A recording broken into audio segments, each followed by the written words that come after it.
Michel Bernard, vous êtes co-auteur avec Anne-Sophie Clémençon d'un livre qui s'appelle « Habiter ensemble autrement ». Alors pourquoi avoir publié ce livre ? Eh bien, on a fait des reportages pour la revue Silence pendant plus de 20 ans. Et quand on a pris notre retraite en 2017, on s'est dit qu'on avait beaucoup de photos disponibles et très peu de publiées. Et donc on a décidé de faire des beaux livres de photos par thème. Et le thème qui était le premier thème sur lequel on avait plus de photos, on avait déjà une vingtaine de reportages disponibles, c'était l'habitat partagé. Alors qu'est-ce qu'on trouve justement dans cet habitat partagé qu'on revisite, je crois, sur toute l'Europe ?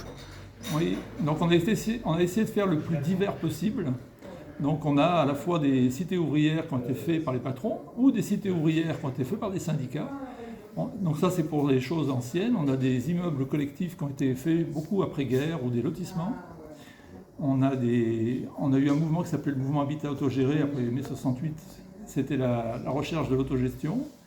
Et on a également, plus récemment, à partir des années 80, on a la question écologique qui arrive avec l'idée de faire des immeubles qui soient économes en énergie, avec des matériaux sains et avec souvent un jardin en bio et des choses comme ça, des parkings vélos.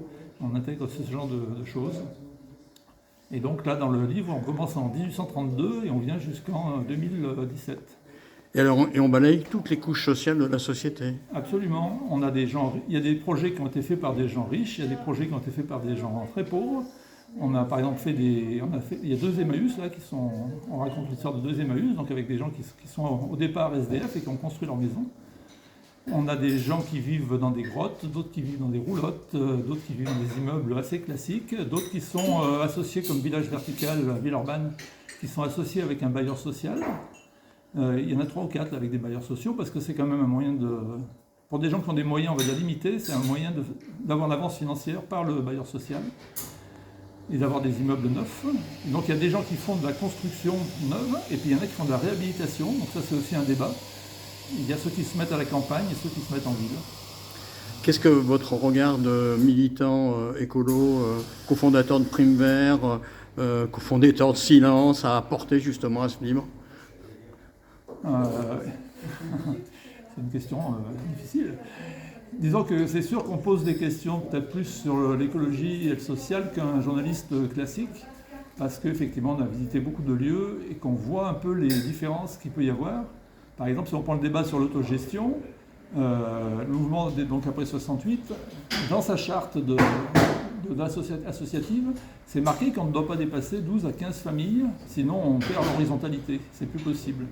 Et ceux à ceci répondent Kraftwerk, qui est à Zurich, qui disent nous on n'est pas du tout d'accord là-dessus, on pense au contraire qu'il faut avoir le maximum de monde, parce que quand on arrive à 5 ou 600 personnes comme ils sont actuellement, on peut créer des emplois en interne, c'est-à-dire qu'une personne va être logée dans un bâtiment, va avoir son appartement, et en échange de son loyer, il va faire de l'entretien.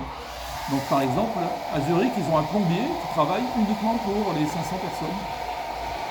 Et donc ils disent que par rapport à l'autogestion, ils disent que beaucoup de groupes explosent en vol parce que justement il y a le facteur humain qui fait qu'il y a toujours des conflits. Et ils disent que c'est plus facile à gérer quand on est un gros groupe parce qu'on fait des commissions.